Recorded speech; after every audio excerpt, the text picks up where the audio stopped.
Well, joining me here is Wesley. So, Wesley, you drew your game against Andrei Sipenko.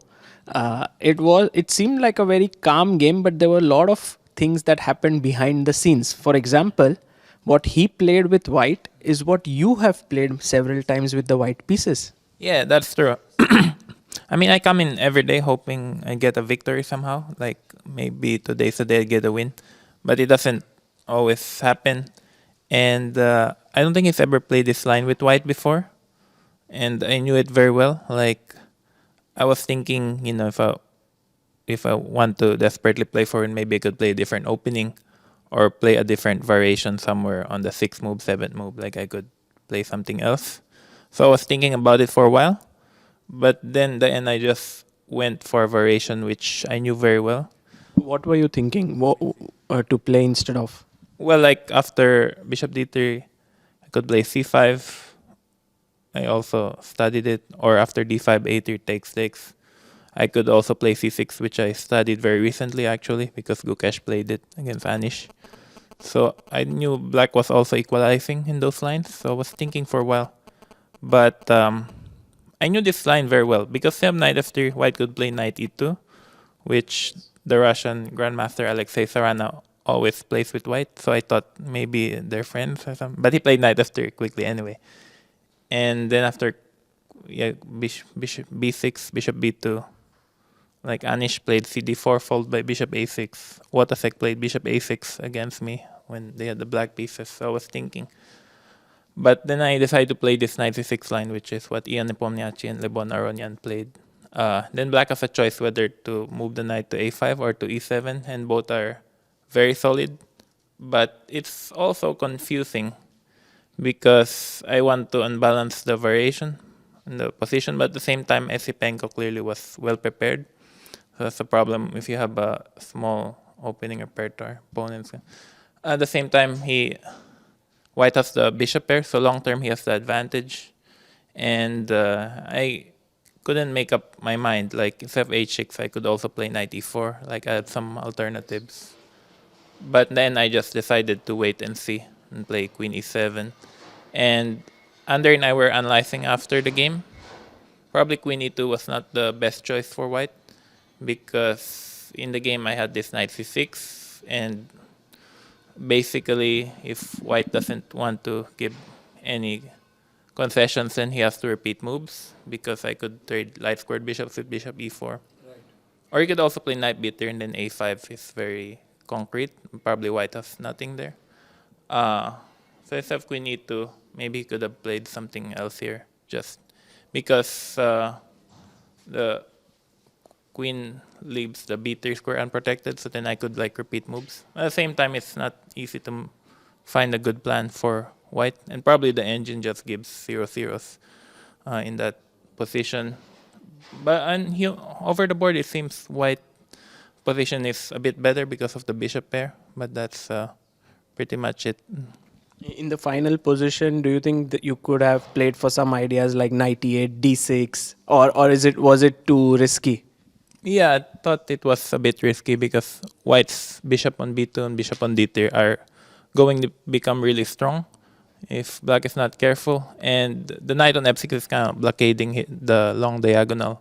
And if I move the knight e8, yeah, I don't think black is better there. So it's a bit risky. And, if I was hoping in the end he would play on because he was getting low on time. But of course, he didn't want to risk it.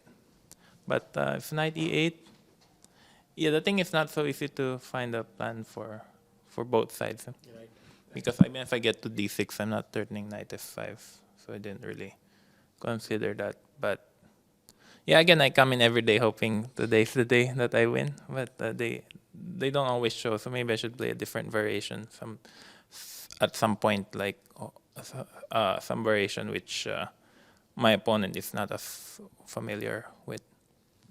You are on +1 right now, so the tournament is going pretty well and you're undefeated. Uh, but from what you are saying, it does feel like you are a bit unhappy with the draw and you want to play for a win. Yeah, for sure, man. I played 4 draws in a row, And people always say, "Oh, here Wesley gonna make a draw again every single day," but nah, I'm actually I'm actually hoping for a win every day I show up, uh, and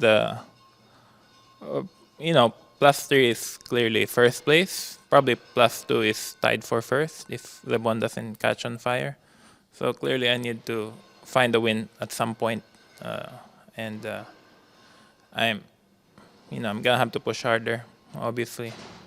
And one question on the rest day. Yesterday was a rest day. You were there for a bit here watching the table tennis. Uh, why did you take part on it? Well, it was. I mean, I don't really play table tennis. Fortunately, I don't play too many sports. I can play a little bit of soccer, basketball, and I swim a lot. But uh, just I was focused on chess at a young age, and table tennis is not. But it was fun watching the young guys play, and I didn't want to embarrass myself when other players are clearly professional. Like Dana seemed very good. Boris Gelfand told us he takes lessons 3 or 4 times a week, and I heard Jan Christoph won the tournament. So big congratulations! And I think Esipenko won. is it Esipenko who won? Yeah, I and thought it's Duda. Duda finished third. Second was Boris. Really? Yeah. But it says on Twitter Duda won. No, Duda got the board, which was a gift, but the winner was Esipenko. Oh, okay. I hope they didn't make a mistake. Yeah, so that's why after watching videos, I was happy not to participate. But the night before, I wasn't sure if you were here. We played Bug House. Yes. You were there already. I Yeah? wasn't there, but I Oh. got to know. Yeah, I was only planning like to play Bug House for an hour, but we played for 3.5 hours. Wow. So that was fun. I think Pragnananda is going to be my partner in Bug House, and he's learning a lot. And I'd like to thank the organizer and sponsor, Vadim Rosenstein. Do you feel like the vibe here is of like camaraderie?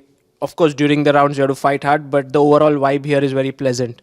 Yeah, it's very nice. He did a lot of good things for the players, like we're staying in a 5-star hotel, 3 meals a day, and everything here is excellent. In some tournaments, the players are treated very well, like kings, and this is one of those tournaments. But it's nice also because before this, I played in Waikanze, and they have 5 teenagers, and here you also have almost 5 teenagers. So it's nice to compete against those young guys, and they're all very nice kids. They want to get to the next level, and it's my job to work hard and try to compete with them. They're obviously a decade younger than me, but it's nice to spend time with them, get to know them. Clearly, they're going to be around for a long time. Yeah, and you never make anyone's task easy in any tournament, Wesley. You are such a strong player, and we wish you good luck for the last 4 rounds. Yeah, I'll certainly try to push. Thank you. Thank you.